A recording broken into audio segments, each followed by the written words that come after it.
जहाँ तक गुलाम नबी आज़ाद साहब का संबंध है, गुलाम नबी आज़ाद साहब एक अच्छे पढ़े लिखे पॉलिटिशियन हैं, इतिहास को भी जानते हैं और पिछले 50 वर्षों से उन्होंने जो राजनीति की है देश की राजनीति, उन्होंने केवल रियासत जम्मू कश्मीर की राजनीति नहीं करी बल्कि देश की राजनीति करी है।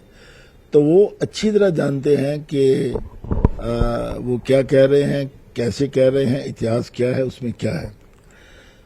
अब सबसे बड़ी बात है, ये तो फैक्ट है, ये तो बिल्कुल फैक्ट बात है कि हिंदुस्तान में इस्लाम जो बाहर से आया, इसमें कोई शक की बात नहीं। बल्कि मैंने कई बार देखा कि इस्लाम के बड़े बड़े अच्छे लोग इस बात को मानते हैं कि ज़्यादा जो इस्लाम के लोग इस समय हैं, चाहे वो कश्मीर में हैं, जहाँ हिंदुस्तान में हैं, वो दूसरे धर्मों से अलग होकर के वो उन्होंने इस्लाम को अडॉप्ट किया। तो अगर आप देखें, अगर आप इतिहास को उठा करके देखें, मुगलों का इतिहास ले लीजिए या दूसरा इतिहास ले लीजिए, जो समय समय पर कन्वर्शन तो होती रही है। अब किस वजह से हुई है, क्या कंपल्शन थी, क्या किसने किया, मैं उस बात में नहीं जाना चाहता। ये बड़ी एक लंबी चौड़ी बात है और मैं समझता हूँ कि इस स्टेज पर हमें जो हिंदुस्तान में रहने वाले हैं, जहाँ हम लोग जो हैं, हमें उन बातों में नहीं जाना चाहिए।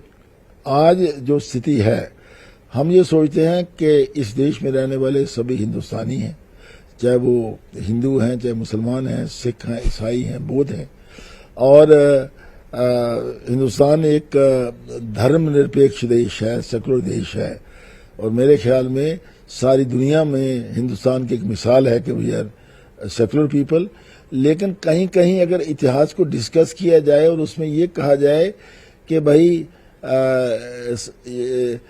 आज से 600 साल पहले या 700 साल पहले या 1000 साल पहले या सब हिंदू थे, तो मैं समझता हूँ ये ठीक बात है, इसमें कोई गलत बात नहीं है। गुलाम नबी आज़ाद ने बात की है वो फैक्ट्स पर है, वो हिस्ट्री है और उसमें कोई भी चीज़ झूठी नहीं है या कोई भी चीज़ तरोड़ मरोड़ के नहीं पेश की गई है। कैमरामैन आशु के साथ में समीर भट्ट, न्यूज़ 18 जम्मू।